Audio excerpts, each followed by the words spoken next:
How you been? It's been a week already. How about you? Yeah. I usually fly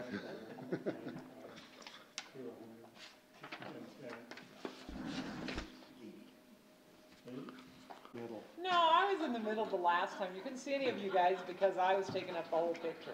I have to hide behind somebody.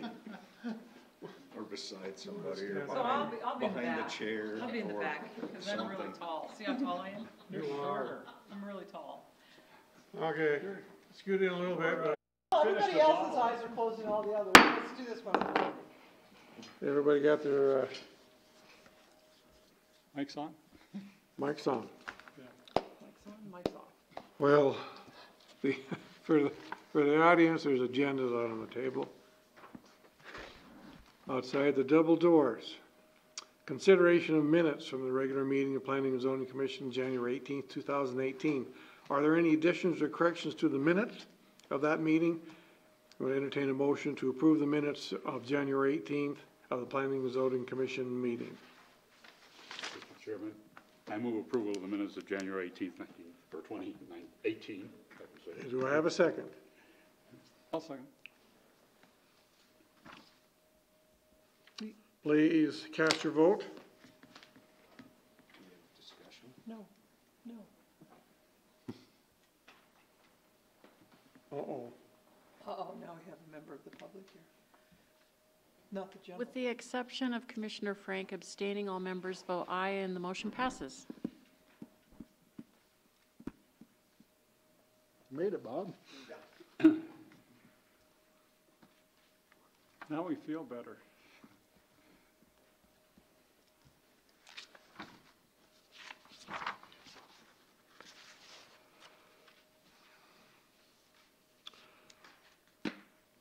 Now, would, is this for you, Bob? I'm sorry? Is it this for you? Yeah. I would like to advise all the applicants that it takes 4 affirmative votes to carry any motion, not just a simple majority of those members present. Anything less than 4 votes is a denial. Applicants can postpone their public hearing until next month in anticipation of more planning commission members being present if they so desire. Is that, as long as we're having a little, if there's all 7 of us here, can some of that be moderated? Okay.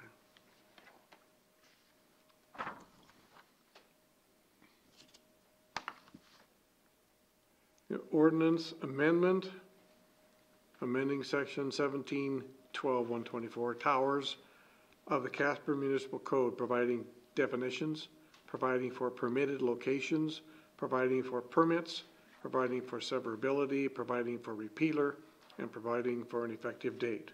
Could I have a staff report, please? Thank you, Mr. Chairman. The demand for good cellular coverage and seamless connection to wireless broadband continues to grow. In response, wireless service providers estimate that next year alone, at least 150,000 new wireless telecommunication facilities will be installed nationwide, and more than 500,000 will be installed the following year to keep up with consumer demand for data and to deploy 5G networks. The Telecommunications Act of 1996 states that the local government cannot prohibit or have the effect of prohibiting wireless facilities, but also preserves local zoning authority over the placement, construction, and modification of wireless facilities. Several other layers of law apply, and it appears clear that wireless telecommunication providers may locate in public right-of-ways. While these new technologies are valuable to the community, city staff has concerns about preserving the integrity of the community and protecting its valuable property rights in its right-of-ways.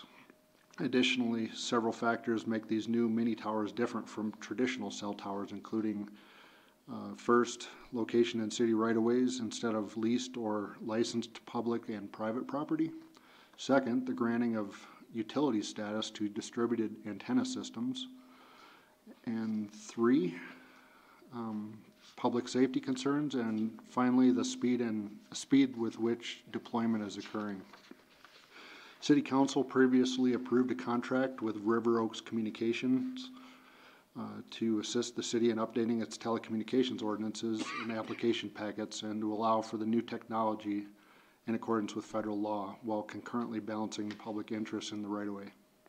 The consultant worked for several months with city staff to tailor the proposed ordinance to the needs of Casper while being compliant with federal law, rules, and regulations. Mr. Chairman, this is a public hearing, but we did not receive any public comments to share with you, and I don't have any exhibits to enter. That concludes staff's report. Thank you. I now declare the public hearing open for consideration. Looking around, I do not see any of the public, so I will omit reading again of the amendment, the ordinance, and its and what it's trying to do. We don't have anybody here to come in favor or not. So if there's no other people to speak, Mr. Hopkins, do you have anything you would like to say? No, thank you.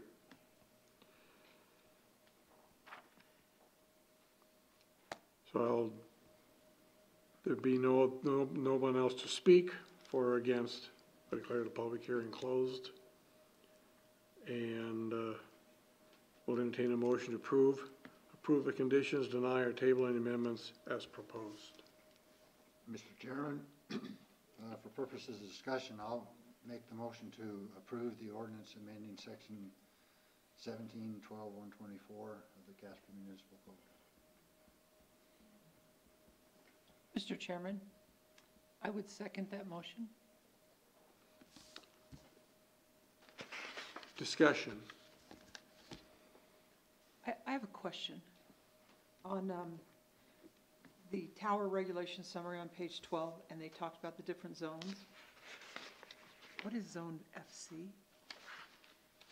Mr. Chairman, FC is a flood channel. There's only one lot that I know of that actually has that zoning classification in Casper. I think it was originally meant to be used to designate 100-year flood zones, but it's not really utilized as a zoning district. Okay. Thank you. Mr. Chairman, I have a question also. Mr. Fair? Are there any really substantial changes or substantive changes from the existing code we have? Mr. Chairman, I'd say the entire thing is substantial. It's a total rewrite, if you'll allow me to characterize it that way. We're basically throwing out an ordinance that was done in 1985. Before many of these regulations, many of the wireless regulations came into effect in 1996. It didn't even keep up with those, and then now we're seeing another litany of regulations coming from the federal government, and we're attempting to keep up. So there's some major changes. Mr. Chairman, a question for staff. Please. It's quite obvious that staff has spent a great deal of time on the rewrite. Were there issues, or are there any issues that caused you folks any concerns or angst with respect to what we may have to address in this that perhaps we missed in our reading? I mean, are there areas that you struggled with in the rewrite, or was it just pretty much complying with federal law? Mr. Chairman, I'm going to see if our attorney can answer that, because this project really came out of the attorney's office because it was so complex. What I've read, I don't have any issue with, other than it's very complex. Mr. Chairman, may I? Please. Thank you, Mr. Chairman. Thank you, members. There was a considerable amount of time, and as a matter of fact, I think this is probably the only contract that the city attorney's office ever has, at least that within recollection of our office, where we had to hire a consultant to come in and help us draft the contract. Basically, you have this new technology coming on board, which is going to be significant in volume as well as in the quality of the services that are provided by the wireless carriers. So whereas before you might be relying on these large towers to put your signals out. Now they're going to go with these smaller, small cell type of distributive systems, and they will not go near as far as the towers themselves. So they won't be as big an eyesore, but there will be a lot more of them. And for that reason, and because of the Federal Communications system requiring that they be providers be permitted to utilize city right-of-ways and the like to place these, it was necessary that we bring in a consultant and look at the requirements of the federal law and see what we could do to kind of protect our visual aesthetics, public safety, and have some control over where these things were placed. And that was the purpose of this, and the consultants have at least indicated they believe, and I know that Mr. Trimbolt, who is, I think, a very fine attorney and helped with this, felt very good about this. In reading it over, I think it looks good too, though I'll tell you I don't have the expertise of Wallace.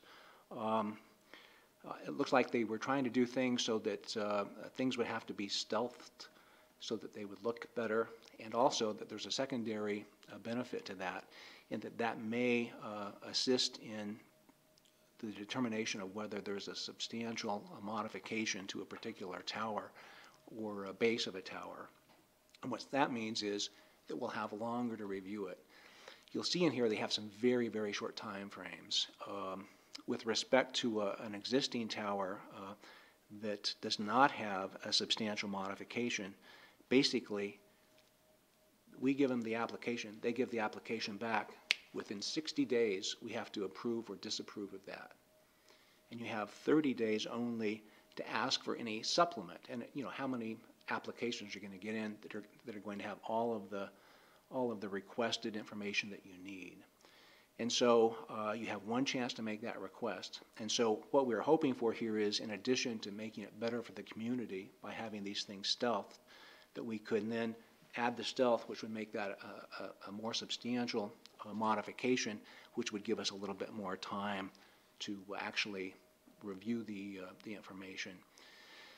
And then there are two other gradations there with a co-location tower. So if you have a tower right now, say a telephone pole, that they can put on some of these smaller transmitters, because these are much smaller, those you have 90 days to work with, whereas a brand new site you would have 150 days to work with. But again, you still have a very short period of time to make a determination that they've submitted all of the information you need to you so that you can actually review the application in good order. And so, it looks to us, and I think that Mr. Trimbath felt very comfortable with it. I feel as comfortable as I think I can feel with it. And the consultant, it sounds like he did a good job and worked very well with Mr. Trimbolt on this. So we don't have any problems there. I will tell you that a member of your commission, I thought, came in and had some, good questions and interesting ideas yesterday. And, based upon that, we had provided, we had actually constructed a modified ordinance for your review. The concerns of Mr. Onk were that some of the definitions were a little ambiguous and maybe were not broad enough with respect to the amount or the designation of residential areas. We had just tried to do it by zone areas, but it was a question that he asked, and it went right over my head. But it was picked up on that there are some areas that are not designated as residential, but actually are going to have a significant number of residences within them. So we modified that particular provision. In the revised draft for your thought is on page.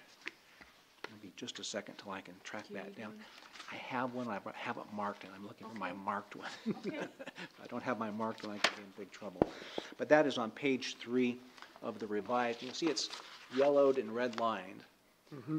And in that regard, you can see how we've tried to expand it a little bit versus the original one, so that again, we can try to bring more of the requirements of a residential zone to the applicants, and again, make them a little bit more in tune with what we would like as far as obstructing the view, obstructing the towers or the structures themselves.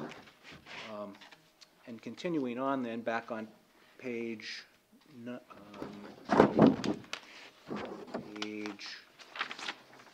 5, we were looking at the wireless communications facilities, and we didn't, when we looked at that, it didn't look like it really included some of the areas that would encompass the site, such as perimeter fencing or screening and structures and buildings that might be used to screen it. We were concerned with graffiti here, frankly, because some of these things might go up, and it's the obligation of the company, if it falls within this particular definition, then for them to take care of any type of graffiti and that type of thing. So we just thought it would be better to put that back on them, particularly if you have fencing or screening, something that someone who had the desire to go and mark up or vandalize, they could would be more than likely to do it on a flat surface, we believe, than maybe on some of the other surfaces which were smaller and actually transmitting. The other concern, I think we had two more concerns. One was on page 8, the top of that. We were talking about, and this was just kind of a technical question, but it was a good catch, I thought. Before we had said that they should incorporate a faux tree type of design would be a fine way to screen or obliterate, hide these particular sites. But we said native tree, and then we thought, well, a native tree back in Casper, gosh, that could be maybe just the cottonwood. We thought that might be a little restrictive, so we actually just changed the definition that they have to provide incorporate a faux tree if that's they're going to be their stealth design into a design of a tree that's generally found growing in the Casper city limit ecosystem. So that made it a little bit more broad and something that would blend, which was the point of having the thing stealthed. And then finally, when we talk about site obscuring, on page 9, coming down on Q5, subparagraph 3, we were in the definition of trying to obscure these mini towers and sites, and we had a definition for obscuring, and we said, well, you can't put up a barbed wire fence, but you could put up just a wrought iron fence, and that was really the only description we had. And we thought, well, that's pretty restrictive.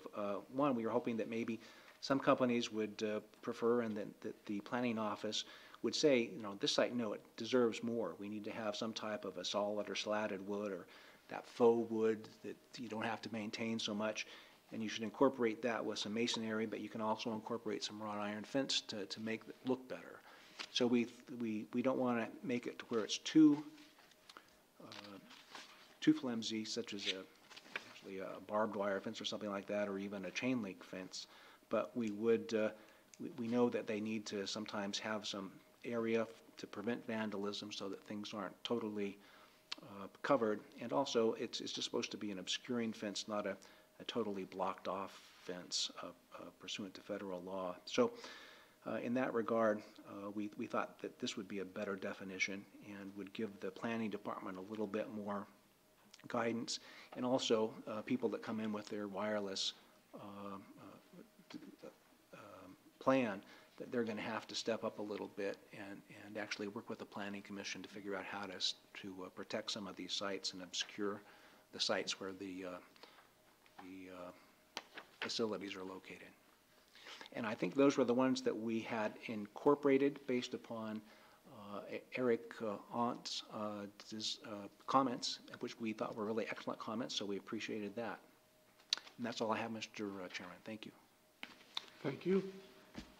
Is there anything else, Mr. Allen, that you? Mr. Chairman, if I may, I guess the one other hang-up I had with this was in Section 2, B, and we had talked about this a little bit yesterday, but I guess where I'm a little bit nervous is preserving the aesthetic character of the Casper community.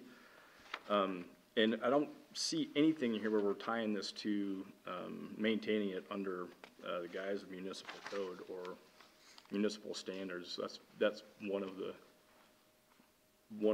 questions I have. And we spoke about it, but I still kind of feel like there might be some language added that would, include Which, zoning regulations be adhered to. And I guess, Mr. Chairman, I might add, I have some experience in this wireless field, and I've been to a lot of the macro tower sites in Casper and Douglas and middle of nowhere near Wamsutter and, all kinds of places for these various carriers. And it seems like the macro towers are owned by a tower leasing company who doesn't really have anything to do but own the tower and the permit. And the different carriers such as Verizon or T-Mobile or AT&T or Union actually lease space on those towers from the macro tower owner. And so each one of those like carriers has their own power meter. They may have their own backup generator. All of this equipment, there's typically network switches and fiber optics to every site. And all that is usually housed in a 50 by 50 fence or 25 by 25 chain link fence. And I'm not going to say that those tower companies do, like Eric's concerned, they don't do a real great job taking care of their stuff. Sure. And the micro towers haven't been around much, really haven't worked with those.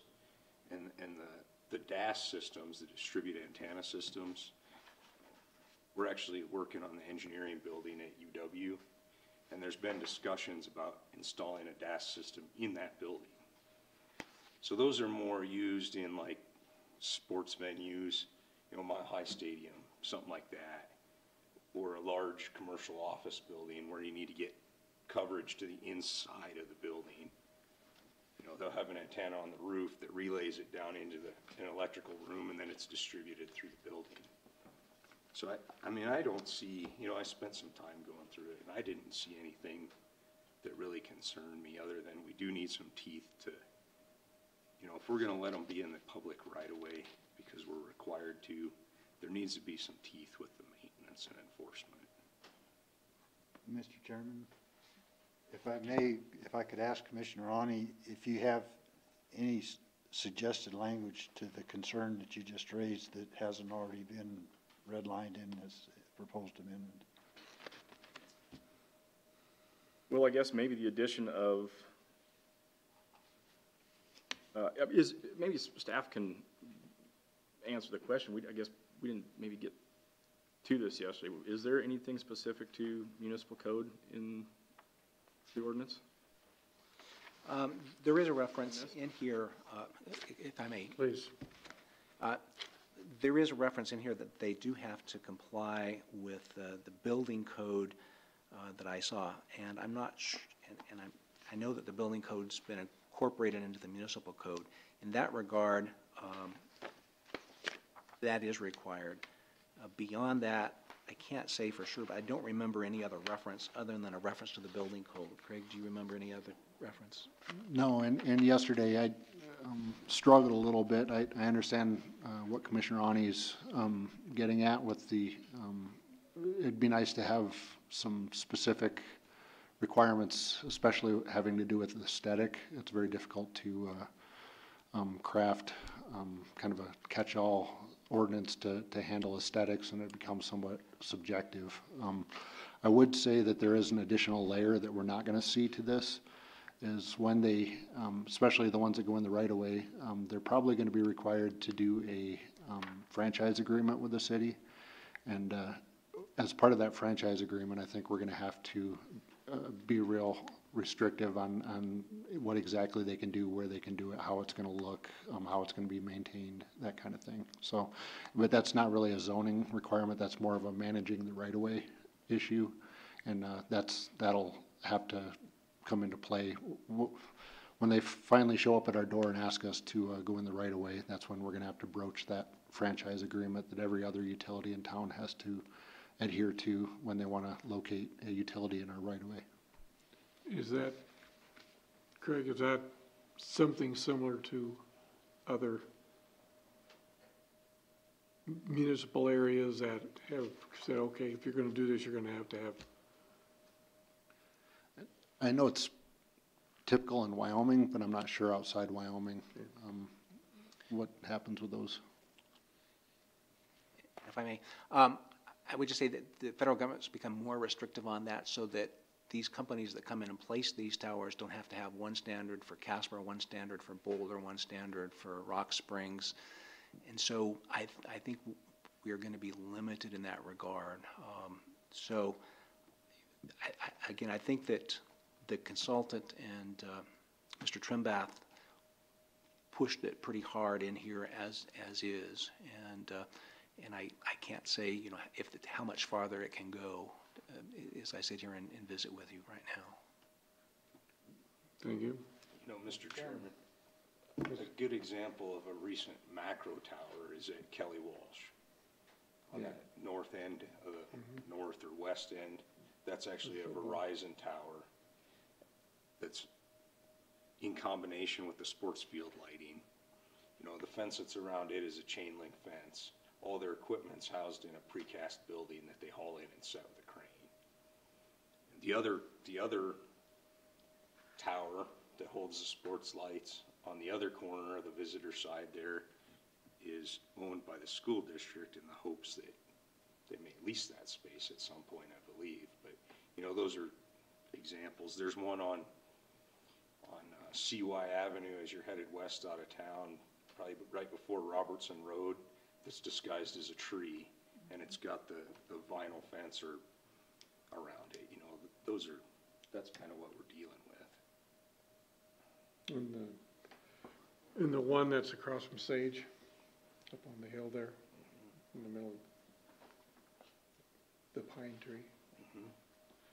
Mr. Chairman, I think Commissioner Waterbury brings up a interesting point that I just wanted to address too, is those speculative towers. In my opinion, I think those are going to be a lot more difficult to place in Casper because of this, because I think in the past we've lacked the technical expertise necessary to know whether or not those are necessary to provide service or not. And with this ordinance, it will require the applicant to prove that that tower is necessary and that the height that they're proposing is necessary. If they come in with a 150-foot tower because they want to lease a lot of space on it, and they really only need 70, they're only going to get 70. So hopefully that'll take care of some of the aesthetics as well. Mr. Chairman? Go ahead. John, was part of the work to include identifying locations at all? Yes. When they make their application, they actually have to provide a list of their locations that they currently have in Casper. And then if they want to deviate from the priority list that we have within the statute, they have to articulate why and say it has to be, say, in a residential area because of this reason, and it has to be reviewed. So those, to the extent that we could, those have been included. Is there any other discussion?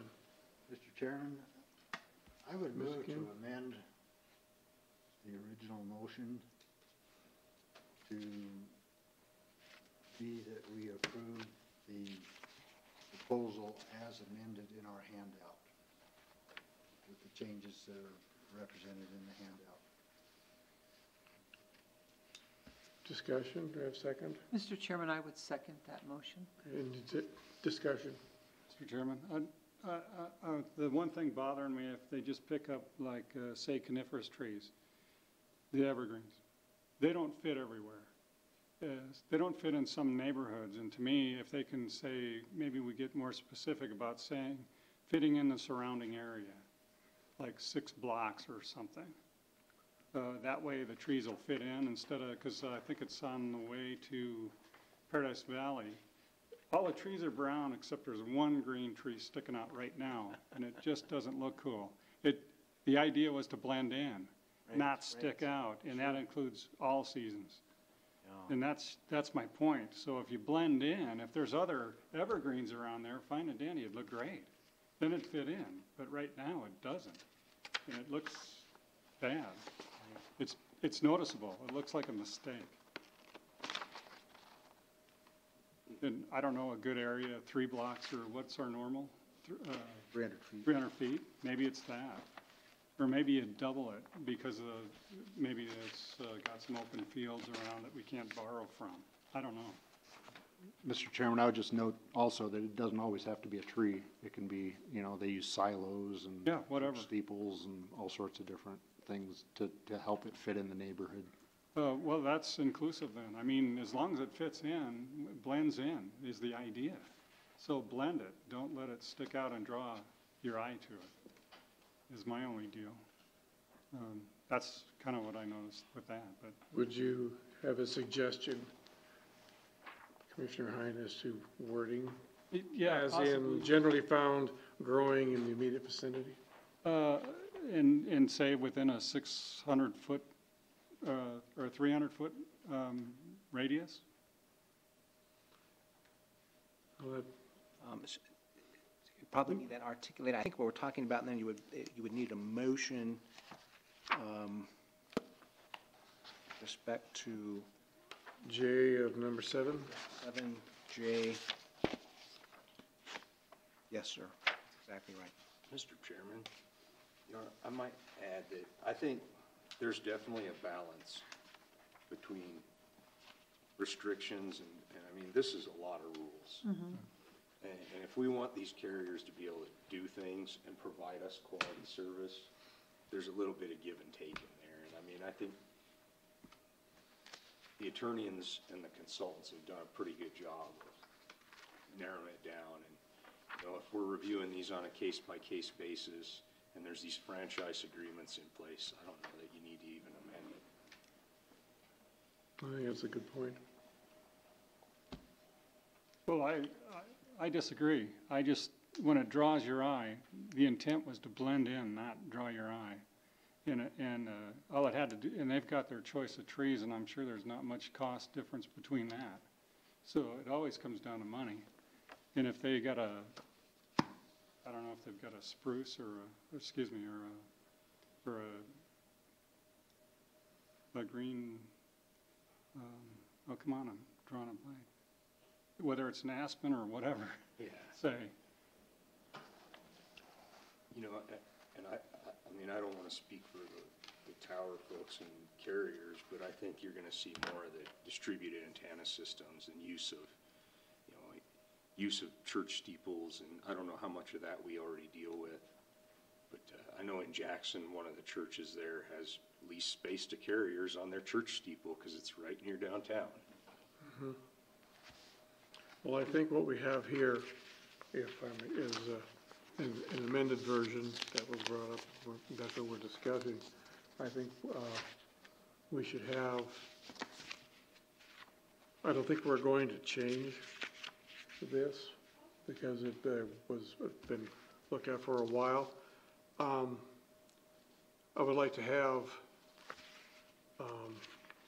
a vote on this. Oh. As amended in this. Oh, Mr. Chairman, I'll say maybe my idea is a bad idea because if you had leaves on it all year around, it would stick still out. stand out, yes. So never mind. And you're gonna have a hard time getting them to turn brown. In the fall. Yeah, get up there and spray them all. You're gonna be painting all the time. Never mind, I withdraw it. They're gonna be sticking out at some time anyway. But anything tall, I mean, all the buildings around and steeples and everything, there's a bunch. And what they did at KW is perfect. They just need to look around and. Any other further discussion? Just for clarification, I think we're looking at 2 votes. First vote is to approve the motion to amend the first motion. Thank you, former Chairman. That, and we'll vote on the main motion. Mr. Chairman, if I could add one thing before we vote. You know, I don't know how many of you noticed, but I do a lot of work for YDOT, and recently I did a job for them to bring broadband internet to 55 intersections of traffic cabinets in town so that they can feed their camera data and other monitoring systems through that. And I don't think anybody even noticed, other than our truck was there for a day at each intersection. You know, there's so much of this stuff around that you don't even realize it's there. So I'm bringing up, going with, we need to vote on the motion we brought up, approving the amended version. Is that what you're saying? Well, the first vote is to amend the original motion. So and that's been seconded. So once we'll vote on whether, if everybody's in agreement that this one will be what we'll ultimately vote on, we need to get that vote, if you follow me. So we get the vote to amend the We need to original. vote to amend, and Okay. if that's approved, then we'll vote on the amended. We'll have a motion, vote to amend the ordinance as amended Correct. and distributed in the second. Distributed. Mr. Chairman, I had one more question. What about chain link fences with like slats and stuff in them? I mean, I don't see that here. Would that be I think acceptable this or was not? just a for example, though. Yeah, these are just for examples. Yeah, there's nothing. that- Oh, okay. Yeah. Okay, never mind.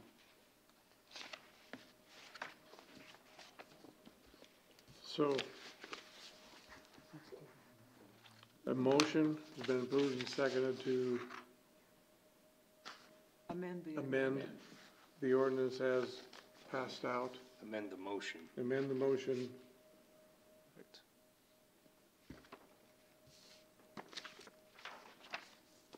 Do we have So a we're ready motion vote. to amend the motion? We have a motion to amend that's on the table right now. Yeah, we're ready to vote need to on it. just call for the question, basically just call for the vote. Oh, okay. Yep. Can you please vote?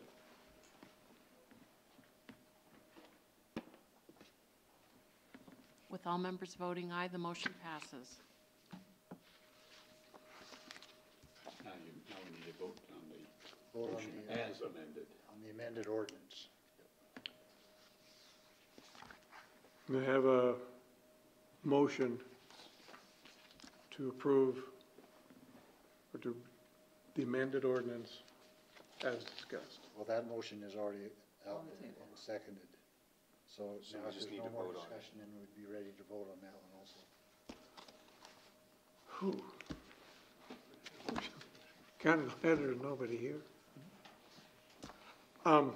We have a vote on the motion, the amended motion, If there's no more discussion. if there's no more discussion.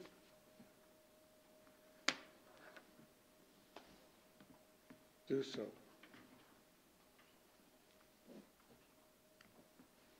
With all members voting, There we go. there we go. With all members voting aye, the motion passes.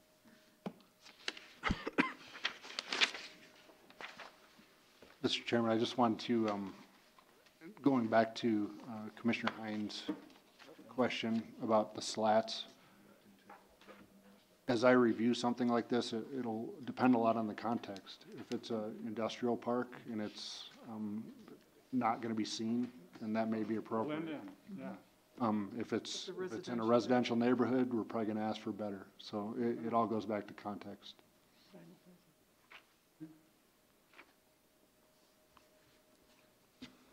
I'm assuming this concludes the public meeting. This concludes the public meeting.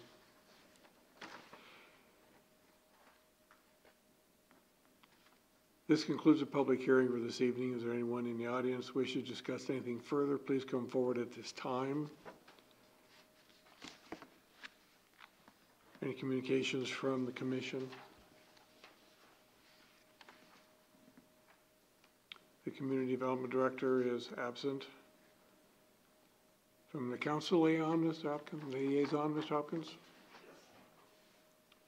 And I apologize for not pointing you out to the assembled. Well, that's okay. I was 2 minutes late, so I apologize for that. I'm certainly no parliamentarian, but I know when you get into amendments to amendments, it gets very difficult. I want to thank you guys for passing as amended 17-12-124. This really provides us with some potential that was only dreamed of years ago. Remember when you had 3 phones in your house? You had one upstairs, one downstairs, and maybe one in the garage. This makes it so everybody can do that from your handheld within 100 yards of one of these little microcell towers. And the microcell towers are going to be hugely less invasive than the towers we've had to deal with in the past. They're typically going to be something on the order of just a slightly bigger light on a light pole, but it gives us huge abilities to communicate. We'll have the potential to actually control parking.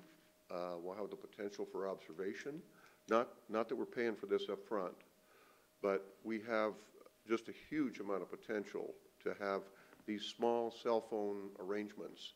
And it's kind of like hollering at somebody in the bedroom, you need to answer the phone. It's amazing. So I just wanted to thank you for that. I think this is a good move. The other thing I wanted to talk to you about tonight, we will have, coming before council, we're going to have a request for proposals for some of the properties on the Plains Furniture area. And I guess I would ask that you folks take a look at the Plains Furniture area and look at some of the information that's been developed. And I'm not sure, perhaps Craig, you can tell me if that's been passed out to this group. Well, it will be. You'll be getting it. We have in our possession now, we have an evaluation by a structural engineer and an architect on the potential for the Plains Furniture properties that were not sold here a few weeks ago. And I guess it would be appropriate for me to ask that you guys weigh in on the RFP. And I'm not sure exactly how the RFP is going to be developed, but I think it would be important that you guys take a look at this development, because this is it's Casper core, and it's in the OYD, and I would just ask you guys to take a peek at this and give us some opinions. With that, if you have any questions for me, I'd be glad to try and answer them.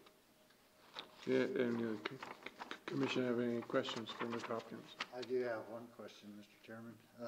Bob, at some point in time, well, it's not a question, it's just kind of a comment or a request. At some point in time, I personally would like to see the inside the Plains Furniture building, and if Randy, for instance, hasn't already, I know he's a history buff like I am, but all the references to parts of that are part of the old fire station, just out of curiosity, I'd like to see that firsthand rather than... Okay, right now, as I understand it, we still have contractors working in there, but I can't put words in planning and zoning, the planning department's business, but I think there will be some opportunities to tour that. It may not be an open public opportunity, but I think it would be reasonable for you guys to see some of this if we can get that done. And I guess that would be, there are safety issues and those kind of things. I would appreciate seeing it at some... I can tell you that it's pretty cool. And I hope we can do that, Craig. We'll have to work that out. So, but I think it would be great if we could do that. Thank you. Thanks for that report, Mr. Hopkins. Is there any other communications? I have one, Mr. Chairman. There's that YO Pass, that workshop in, I think it's Riverton here. It is Riverton. And it is... May 10th and 11th. Yeah, I was just wondering if any of us are going, or... I'm considering going. One question I had, and it would not impact my decision to go or not, but on the funding of that is, would the partial or what expenses, if any, would be included in the city, or would I be picking them up myself? And let me follow up with that. I went to the one last year in Laramie. It was great. I mean, I got a lot out of that. And for that reason, if I can make it work on my calendar, I'd like to go again this year, but what's the budget issue? Mr. Chairman, it's typical that we would pick up some or all of those costs. I haven't seen that yet. I don't know how I missed it. Yeah, they sent it direct to us. Yeah. Is it overnight? Yeah, There's one night. it's one night. Starts, I think, on a Thursday night, and then there's an all-day Friday session. You know, they got an opening deal the night before with, I think, a dinner or some kind of a cocktail. We would be thrilled to send you. We have the budget to pay for, typically we pay for the accommodations. Looks like it'd be one night of lodging. And of course, if there's a fee to get into the training itself, sometimes they're free, sometimes they're not. But yes, if anybody's interested, If we opt to go to that, should we communicate with you folks or directly with the YPAS people? no, go through us. Dee is our travel agent, so she can set us all up. Well, I'm interested in going too. Yeah. I am, I would be interested. Okay? And we're all members of the Why Y. pass? yes, Yeah. yep, See Saw more, a that. bunch of people going. All right, well. Good. When the decision's made by me, I'll communicate it directly to you. I would ask sooner than later, please, next week. That's in May? Yeah, May 10th and 11th.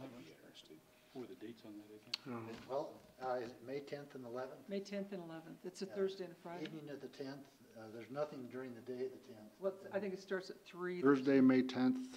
And Friday, 8 to 5 or something, or whatever. Yep. And it's people from all around the state, and they've got items on the agenda. I forget what the specific items were. There's historic preservation, there was other items that were, I think, of interest to us, so it's. Looks like you'd be staying at the You get Hampton to Inn. network with a lot of people, from other communities and find out what's common and what's, unique to us. Looks like, just reading through this, the board meeting is 3 to 5 on that Thursday, and then there's an opening reception at 5:30. So probably, if you guys wanted to go to the opening reception, you probably wouldn't need to be there till 5:30 or so. Okay. So we get to work and then go play. Well, we're not on the board. No. We wouldn't be on the board meeting, but No. we'd go to the reception and then a full day of, does that sheet list what's on the general agenda for the next day? I don't, No, I don't see an agenda on there. because I saw something that had a few items on there, but they were all of interest. Yeah, they usually have a big speaker from somewhere else coming in on some important subject, and then a lot of local. Yep. You've been to a lot more of them than I have. Typically, Wild Pass, it's a fairly small organization. There aren't a whole lot of planners in Wyoming, so you might get 30 people total at this thing. So it won't be like Western Planner where we have multiple states. It'll be a little bit smaller, but it's good to get out and talk to other towns, see what other people are doing. And Do you know yet who from staff might be attending, or is that still up in the air? well, I didn't know about it till now, but I'm guessing it'll probably be me if I can't send Aaron anymore since he's MPO. So. This is the same conference that was here at the Rancota last year, isn't it? Is that, yes. Yeah. Yeah, here's what I was talking about. I'm sorry. I interrupted you, I'm sorry. Legislative update, tiny houses, mobile vending, which It's big. you're familiar Yeah, they're with. talking about the, Historic preservation and planning commission 101 and more. So that's what I was. Sounds pretty good. So does anybody know today if you're for sure? We got 3 for sures, I'll have to check, but yeah. a couple more. I would like to go again. I'll know by tomorrow. I'll let you know tomorrow. I'd say tentatively yes. But I'll Okay, firm it up great, that's so I don't have a conflict. outstanding. Oh, we'll have a great Yeah. I don't think we've ever had that many people interested in going, so that's awesome. Is there any other further communications? There being none, Chair would entertain a motion to adjourn the meeting. Mr. Chairman, I would make a motion to adjourn the meeting. And I would second that. A vote, please. With all members voting aye, the motion passes. We're adjourned. We are adjourned. You sound really nice.